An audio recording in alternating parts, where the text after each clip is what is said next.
In this tutorial, I'm going to show you how you can easily favourite your folders here in Canva for easier access.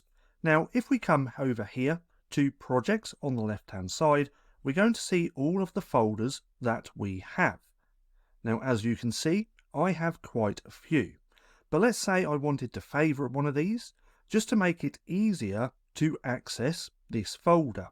What you want to do is hover over your folder, click on the three dots, and then go to Star Folder. And now that's been starred.